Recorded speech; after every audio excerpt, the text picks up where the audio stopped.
Bienvenidos todos a esta segunda sesión. Estamos hablando sobre el consuelo de Dios en estos tiempos de pandemia en donde de alguna manera hemos experimentado el sufrimiento, ya sea en nuestro hogar, ya sea pues con nuestros seres queridos, con nuestra familia, o pues hemos visto cómo la gente ha sufrido, cómo ha experimentado tan profundamente el dolor. Y por eso queremos ofrecerles unas pequeñas reflexiones sobre el consuelo de Dios en su palabra, el consuelo de Dios a través de los iconos, a través del arte y obviamente pues el consuelo de Dios en la oración. En esta segunda sesión vamos a hablar del consuelo de Dios en el Antiguo Testamento, ahora con uno de los libros que más reflejan lo que es el sufrimiento, que es el libro de Job.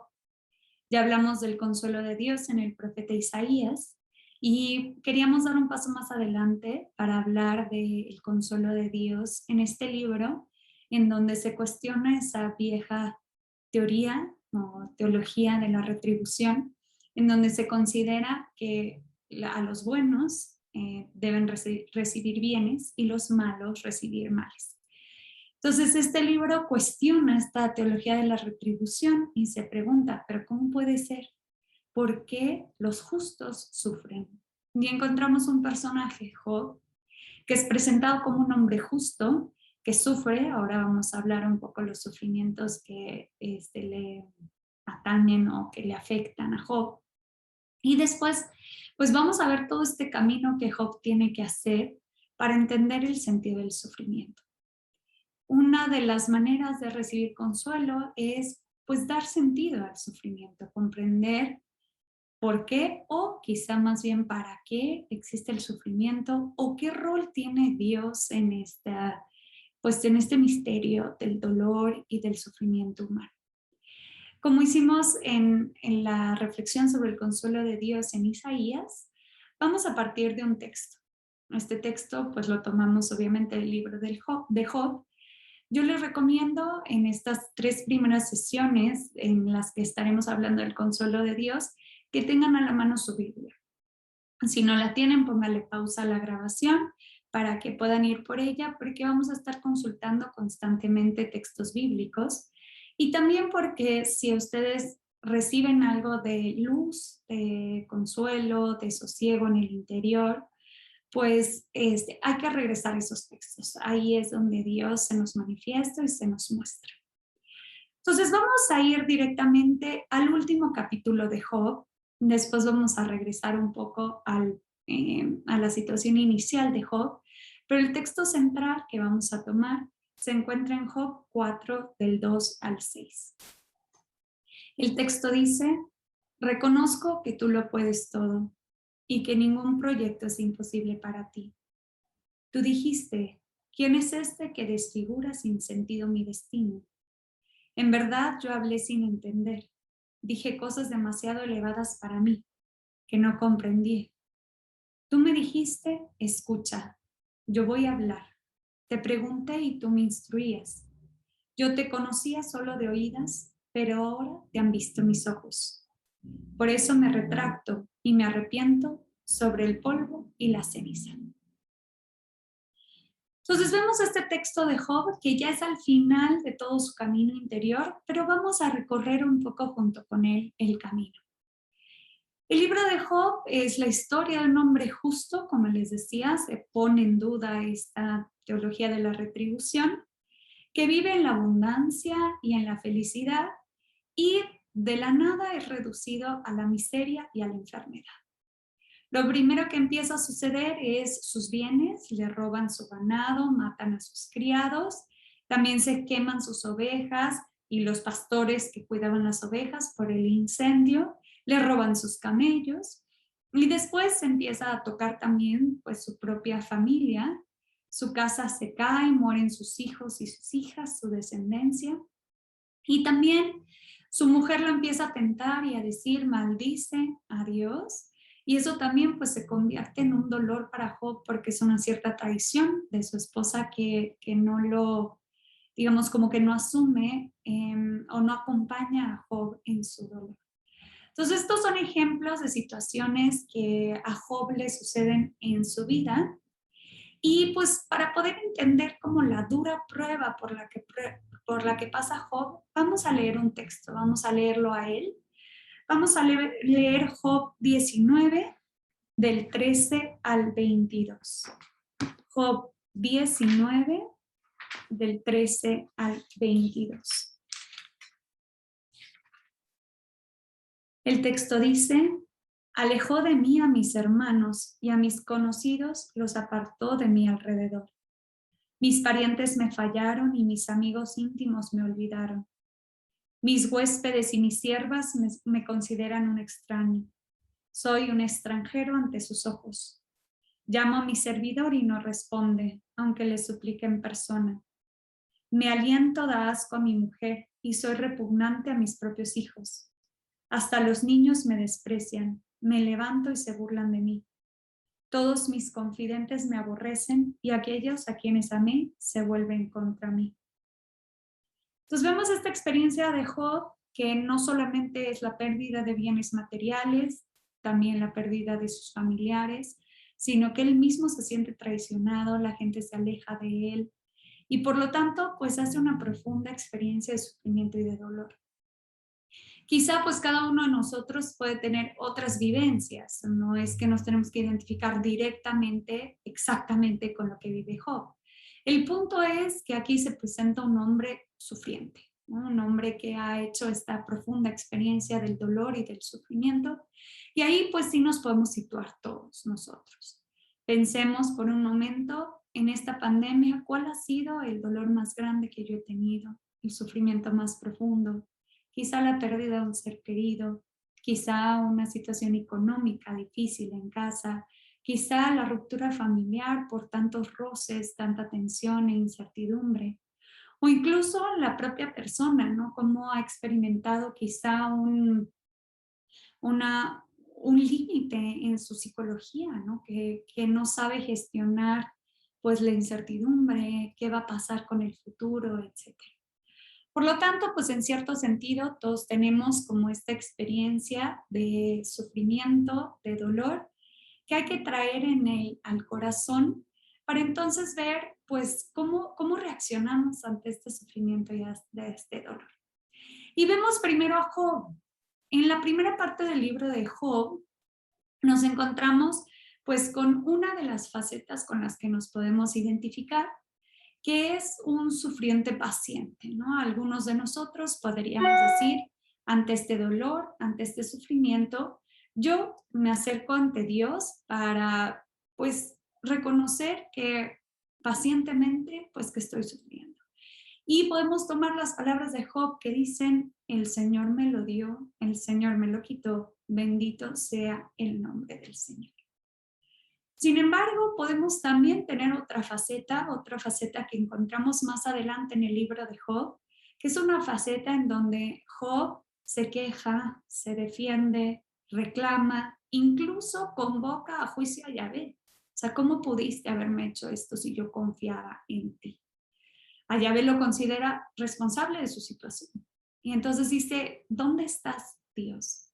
Y también nosotros podemos hacer esa experiencia, una experiencia en donde no encontramos a Dios en tanto dolor y en tanto sufrimiento. Una experiencia en donde decimos, ¿dónde estás?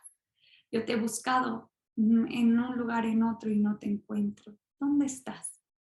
Y pues imagínense lo duro que es este sufrimiento para Job, que llegará en Job 3:1 a maldecir su propio nacimiento.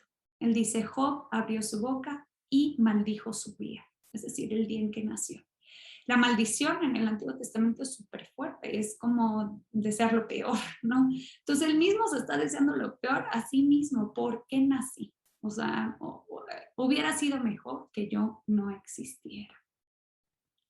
Entonces, bueno, pues vemos esta experiencia de Job, que es muy dura, es muy profunda, y después vemos que Job, pues tiene como dijimos, hace un juicio contra Yahvé, y habla con Yahvé y le pregunta por este sufrimiento. Y después Yahvé le responde. en los capítulos 38 al 42, bueno, al 41, encontramos pues esta respuesta de Dios, en donde Dios le hace ver quién es Él, le manifiesta quién es Él. Y en conclusión de este discurso que hace Yahvé a Job, Job termina diciendo estas palabras que ya leímos, que voy a volver a leer. Reconozco que tú lo puedes todo y que ningún proyecto es imposible para ti. Tú dijiste, ¿quién es este que desfigura sin sentido mi designio? En verdad yo hablé sin entender. Dije cosas demasiado elevadas para mí que no comprendía. Tú me dijiste, escucha, yo voy a hablar. Te pregunté y tú me instruías. Yo te conocía solo de oídas, pero ahora te han visto mis ojos. Por eso me retracto y me arrepiento sobre el polvo y la ceniza. Entonces, la primera frase que me gustaría tomar de este texto es, tú lo puedes todo. Job, en su búsqueda al porqué del sufrimiento, se encuentra verdaderamente con Dios. Dios le sale al encuentro con una serie de discursos. Dios no se queda callado ante el sufrimiento de Job. Dios no se queda callado ante nuestro sufrimiento.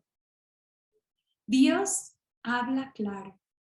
No le da una explicación teórica, fíjense, esto es muy importante sobre el sentido del sufrimiento, sino que se le revela. A veces nosotros queremos entender por qué sucedió esto, por qué se tuvo que morir mi hermana, mi hermano, mi padre, mi madre de esta manera. ¿Por qué no los pudimos ver? ¿Por qué no los pudimos abrazar en los últimos momentos? ¿Por qué perdí el trabajo? ¿Por qué? Y ahí Dios no nos da una respuesta teórica. Claro, la explicación es que, sino que se revela, se manifiesta, se da. Y a Job le hace comprender quién es él. El texto nos dice en Job 38, que Dios se le presenta desde la tormenta. Él, el Dios que es el santo, que es el separado, que es el trascendente, se manifiesta a través de su gloria en la tormenta y le habla a Job. En Job 42 encontramos una pregunta que le hace Dios a Job. ¿Quiere el censor discutir con el Todopoderoso? Es decir, Job se encuentra no solamente con, hay un buen Dios, sino que se encuentra con el Todopoderoso. Este Dios que se manifiesta en la tormenta, como dijimos, es el Dios que se deja ver, pero no del todo.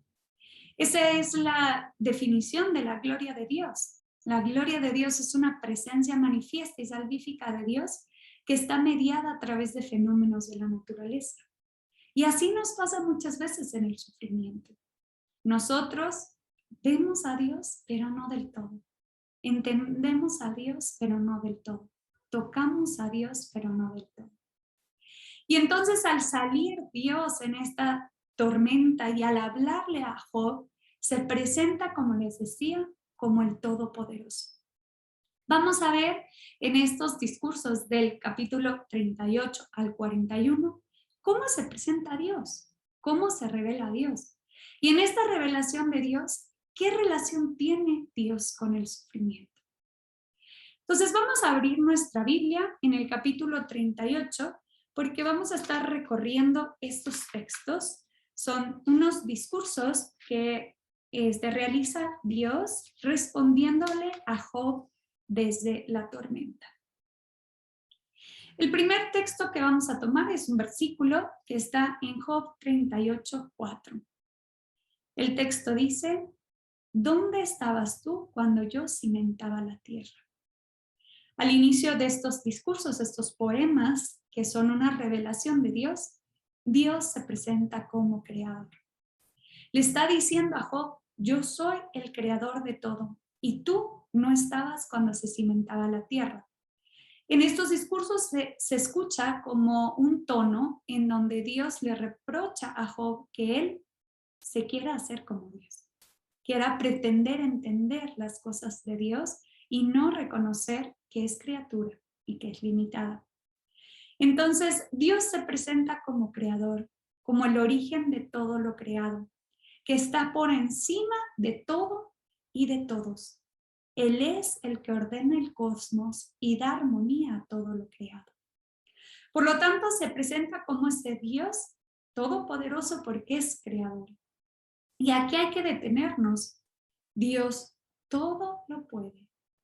Dios, si lo permite, es porque puede sacar un bien de ello, porque Él es el creador del cosmos organizado, armónico. Y si es el creador, organizador de este universo, de este cielo y esta tierra, entonces ese mismo Dios creará en nuestro caos, en nuestro desorden, en nuestro sufrimiento, algo nuevo. Es capaz de sacar un bien. San Agustín dice, Dios permite el mal porque es el todopoderoso y el único de cambiar, sacar de un mal un bien. Y ese bien es un bien creador. Además, Dios se presenta como un Dios protector. En Job 38, versículos 8 y versículos 10, pueden buscarlo en sus Biblias, pregunta, ¿quién encerró con 2 puertas el mar? Yo tracé el límite al mar. De esta manera vemos cómo Dios se presenta como un Dios protector. Recuerden que en la creación Dios ordena, coloca, pone límite a las aguas no limitadas, es decir, un tsunami, una tormenta, las aguas que en el mar jalan a las personas en la marea, las aguas pueden ser causa de muerte. Sin embargo, Dios les pone un límite, es decir, protege al hombre en su hábitat para que entonces estas aguas no crucen el límite que le está permitido y eliminen al hombre. Entonces, Dios, por ser protector, pone un límite al mal. El mar es sinónimo del mal. Por lo tanto, vemos a un Dios que nos protege. Sí, permite ciertos sufrimientos. Sin embargo, nunca va a permitir algo que nosotros no seamos capaces de llevar a cabo. No va a permitir algo que no tengamos las fuerzas para manejar. No va a permitir algo que nosotros no vamos a tener las gracias para cargar. El texto sigue y Dios se sigue presentando como que está haciendo una lista de sus atributos a través de estos discursos. Y lo siguiente que dice es que Él es generador de la vida. El texto dice, ¿quién está en Job 38, 25 al 26, para que lo puedan seguir en sus Biblias. Job 38, 25 al 26. El texto dice, ¿quién abrió el canal para el aguacero que trae la lluvia sobre la tierra, para empapar una tierra desierta y árida y hacer brotar en la estepa la semilla de la hierba? Dios se está presentando como aquel que abre las compuertas del cielo, como en la cosmovisión hebrea, que se concebía que la lluvia caía por unas ventanas que había en el cielo, y esa agua brota del trono de Yahvé, del trono de la divinidad. De ahí Dios abre las compuertas para hacer llover. Y la lluvia es la que empapa la tierra desierta y árida y hace brotar en la estepa la semilla de la hierba. Por lo tanto, Dios se presenta como aquel que es capaz de fecundar la tierra y a través de la fecundación de la tierra dar alimento a las personas. Por lo tanto, es generador de vida. Ahí donde parece que hay muerte, ahí donde parece que el sufrimiento está consumiendo toda la posible vida, Dios se presenta como aquel generador de vida. El Dios de la lluvia, el Dios que da la lluvia para que podamos tener cultivo, alimento, para que podamos beber. Y a la vez se manifiesta como luz. En Job 38, 24 dice, ¿cuál es el modo en que se esparce la luz? Haciendo entender que es Él el que permite que la luz de la tierra llegue. Recuerden que en los pueblos bíblicos en la antigüedad, si no salía el sol, no había vida, ¿no? Necesitaban el sol para el cultivo, necesitaban el sol para iluminarse, no tenían luz eléctrica. Entonces, también en este sentido Dios está diciendo, yo soy el generador de la fecundidad a través del agua y soy aquel que permite que haya luz, que este mundo no esté en tinieblas. Entonces también nosotros eso lo podemos aplicar de manera analógica, haciendo una analogía con nuestras vidas. Donde hay muerte, donde hay oscuridad, viene la lluvia a este desierto árido para empapar la tierra y para hacer crecer la semilla. Donde en nuestro corazón hay oscuridad, viene la luz de Dios, cálida para alumbrar y para llenar de su presencia de calidez. Entonces vemos como este Dios creador, este Dios protector, este Dios generador de vida. Y además se presenta como un Dios superior al mal, tanto a los malvados como al origen del mal. Entonces, el texto lo encontramos en Job 40, del 11 al 12. Seguimos en estos discursos que Dios hace a Job respondiéndole. Job 40, del 11 al 12 dice, mira al soberbio y abátelo, mira al soberbio y humíllalo, abate a los impíos donde quiera que estén. Está retando a Job y le está diciendo, ¿tú puedes humillar a los soberbios? ¿Tú puedes poner en su lugar a los malvados? Entonces Job pues, reconoce obviamente que no, ¿no?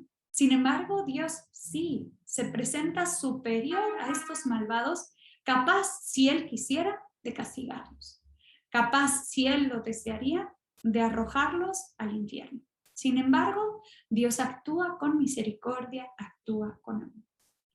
Y además de presentarse Dios superior a los malvados, es decir, aquellos que le han hecho daño a Job. Recuerden ese texto que leímos, que se sentía abandonado por todos, traicionado por sus amigos, por sus hijos, por su esposa, incluso por sus siervos, ¿no? Entonces, nosotros también podemos hacer esa experiencia en donde nos sentimos con un dolor causado por alguien que nos ha hecho el mal, por alguien que nos ha herido, por alguien que ha hecho un fraude, por alguien que nos ha robado, por alguien que nos ha traicionado, ha dado la vuelta, por alguien que nos ha dejado, nuestra pareja, nuestros padres de familia, que hemos experimentado el abandono.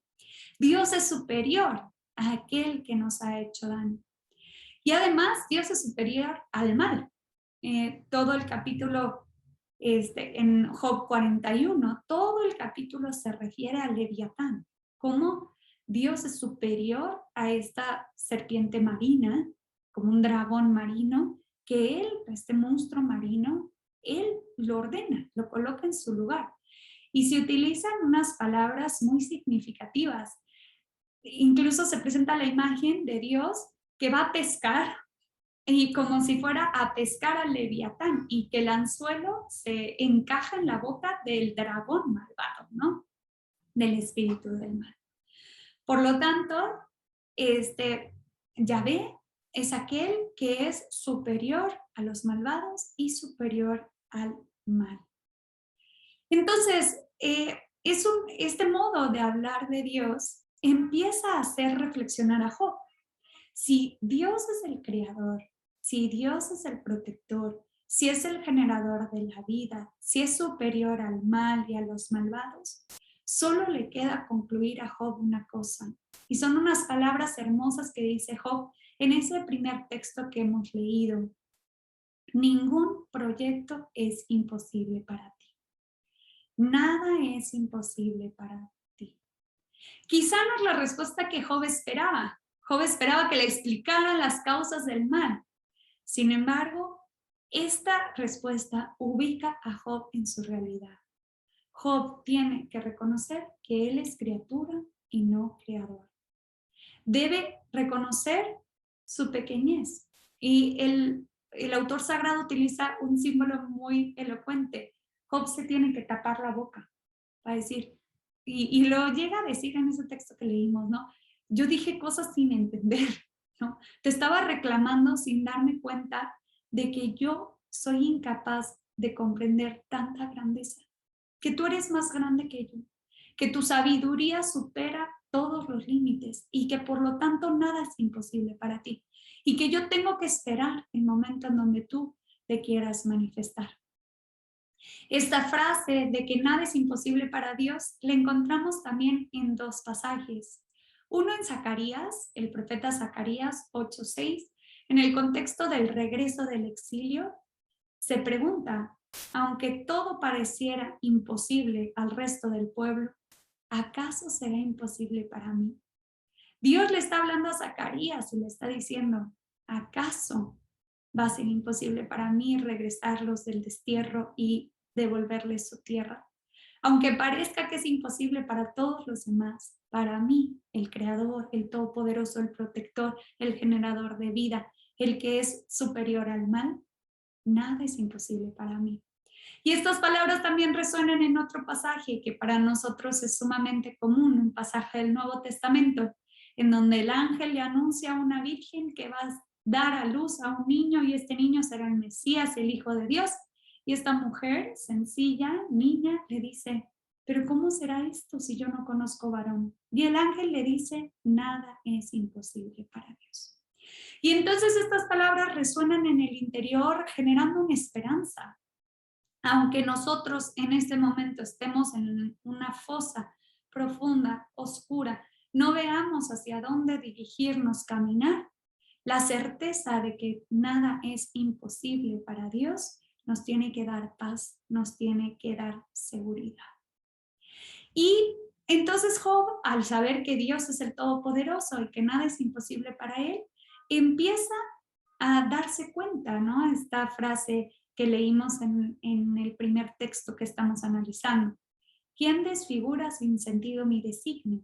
Es decir, Job está utilizando las palabras de Yahvé que está diciendo, alguien está desfigurando mi designio. Alguien al no comprenderlo está poniendo palabras en mi boca que yo no dije. ¿Y cuál es este desfigurar del designio de Dios en el contexto de Job? Es la teología de la retribución. Recuerden que es lo que se pone en discusión en este libro, porque la teología de la retribución dice, Dios da bienes a los buenos y a los justos y males a los malos. Y sin embargo, la historia nos dice que los malos viven bastante bien, ¿no? Entonces, esta teología de la retribución no explica del todo el designio de Dios. Y entonces pensar así encierra a Dios y a sus designios en una visión limitada. Y es imposible encerrar a Dios y sus decisiones en esquemas humanos. Y esto nos pasa con muchísima frecuencia. Queremos entender a Dios con nuestros esquemas. Y como dice el profeta Isaías, lo que dista la tierra al cielo, así distan mis designios de lo que tú puedes llegar a comprender, lo que tú puedes llegar a pensar. Entonces, Job empieza a entender que Dios es libre de hacer lo que considere bien en toda su creación. Y tiene que aceptar Job esa grandeza de Dios, esa superioridad de Dios. Seguimos con nuestro texto inicial que encontramos en el capítulo 42 del libro de Job y tomamos esta frase que dice, escucha, yo voy a hablar. Entonces, Yahvé hace un discurso, como dijimos, toma de la mano a Job y lo hace recorrer por toda la creación. Lo lleva a descubrirlo a él en su creación. Así escucha, al ver la creación, Job escucha lo que Dios ha hablado. Y contemplando la creación, lo contempla a él. Y Dios le hace ver este cosmos armónico, guiado por su sabiduría, continuamente recreado por él, fruto de su justicia divina. Y Job dice, si Dios actúa así en su creación, actuará entonces así en mi vida. Y entonces damos un paso más adelante. Job ya fue conducido por Yahvé para ver toda su creación, ya concluyó quién es Dios, el Dios Todopoderoso, ya concluyó que nada va a ser imposible para él. Y entonces dice, yo te conocía de oídas, pero ahora te han visto mis ojos, ahora te contemplo. Entonces Job tiene una búsqueda. Está buscando a la sabiduría Y encontramos su búsqueda en el texto de un himno a la sabiduría que se encuentra en Job 28. Ahí Job hace toda una búsqueda de dónde está la sabiduría de Dios, ¿no? En esta dificultad por conocer a Dios, hace esta búsqueda interna. Y después de que hace toda esta búsqueda, de hecho se considera como un minero que baja a buscar las piedras preciosas y dice, aquí no está la sabiduría, ¿dónde está la sabiduría? Y no la encuentra. Y al final, después de su búsqueda, Job llega a dos conclusiones. La primera conclusión es esta, que se encuentra en Job 28, versículo 23. Lo pueden buscar en sus Biblias. Job 28, versículo 23. Él lo que dice, solo Dios conoce su camino. Entonces, esta es una primera conclusión que ya vimos cómo se ha ido fraguando. Job tiene que reconocer que Dios es Dios y Él conoce sus designios, conoce sus caminos y en su sabiduría sabe que eso será lo mejor. Y en el versículo 27 llegará a decir cómo solo Dios conoce sus caminos, los ve, los mide, la sienta, la revisa, esta sabiduría. Y después Job llega a una segunda conclusión. Al final de este himno a la sabiduría de Job 28, en el versículo 28, Job concluye, respetar al Señor es la sabiduría y apartarse del mal la inteligencia. Por lo tanto, la conclusión de Job es el temor al Señor. El modo en que el sabio se debe de comportar es respetando al Señor, temiendo, no teniendo miedo, sino considerándolo como Dios. También el libro de Proverbios en 1, 7 y 9, 10 y el salmista en el Salmo 111, 10 consideran como principio de la sabiduría el respeto al Señor y consideran que los que practican el temor del Señor, el respeto al Señor, son los inteligentes, los sabios. Ahora bien, ¿qué es respetar al Señor? ¿Qué es el temor del Señor? Para poder entender el temor del Señor, hay que acercarnos al texto del Deuteronomio. Vamos a buscar en nuestras Biblias Deuteronomio 10, 12 y lo vamos a tener abierto, Deuteronomio 10, 12. Después pueden profundizar en ello. Pero en este texto, el autor sagrado dice que el temor del Señor es amar a Dios, adherirse a Él, caminar por los caminos de Yahvé, servirlo, observar sus mandatos, seguirlo y escuchar su voz. Todo esto contiene el temor del Señor. Es aceptar sus designios, amarlo, caminar por sus caminos, adherirse a Él, servirlo. Por lo tanto, el temor al Señor está en relación con la observancia de la ley. Ese es el sabio. Ahora bien, este es un primer paso. Job había entendido que para poder encontrar la sabiduría tenía que reconocer que la sabiduría es Dios, o sea, Dios es el que conoce sus designios, y a la vez que lo único que le queda es vivir el temor del Señor. Pero después de todos estos discursos que Dios se le revela en el capítulo 38 al 41, entonces concluye, ahora te han visto mis ojos. Job empieza a entender que se trata de reconocer la soberanía de Dios, de confesar su propia ignorancia y sus límites ante estas cosas que superan sus capacidades humanas, de aceptar lo imperfecto, de aceptar que no puede entender del todo a Dios. Y entonces Job pedía encontrarse con Dios y Dios le sale al encuentro. Y esto conecta directamente con el Salmo 73, que es un salmo bellísimo. Yo les recomiendo que lo mediten, que lo lean, que lo profundicen. Este salmo es síntesis del libro de Job y toca la temática también la que hemos insistido sobre el sufrimiento del justo. Y se pregunta, ¿por qué el justo que ama a Dios y respeta su ley acaba mal? Y parece que el impío vence. Y entonces encontramos una estructura. Primero, la tesis, que es qué bueno es Dios para los limpios de corazón. La antítesis, pero veo prosperar a los malvados. Entonces, si Dios es bueno con los buenos, pero yo veo prosperar a los malvados, ¿qué está pasando? Y después se encuentra una síntesis, que es la experiencia sobrenatural del salmista, que se encuentra en los versículos 16 y 17.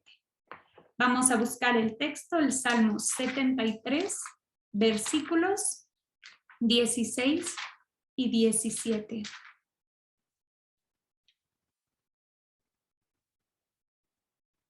Dice, procuraba comprender esto, es decir, el sufrimiento. Se presentaba una difícil tarea ante mi vista, hasta que entré en el santuario de Dios y comprendí cuál sería el fin de ellos. ¿Cuál es el cambio para el salmista cuando entra al santuario de Dios? ¿Cuál es el cambio en Job cuando Dios le sale al encuentro? En el encuentro con el Señor, nos damos cuenta que la respuesta al sufrimiento no es teórica ni resolutiva. Dios no viene a darnos explicaciones de por qué sucedieron las cosas. Y Dios no viene a quitarnos el sufrimiento o a cambiar el sufrimiento, sino que la solución es el encuentro con Dios. Y el salmista empieza a decir unas frases hermosas de palabras de Dios. Yo estoy siempre contigo. Me tomas de la mano, me guías según tus planes, me conduces tras tu gloria. Estando contigo no hay gusto en la tierra. Tú eres mi roca, mi lote, Dios por siempre. Mi bien es estar junto a Dios. He puesto mi cobijo en Dios.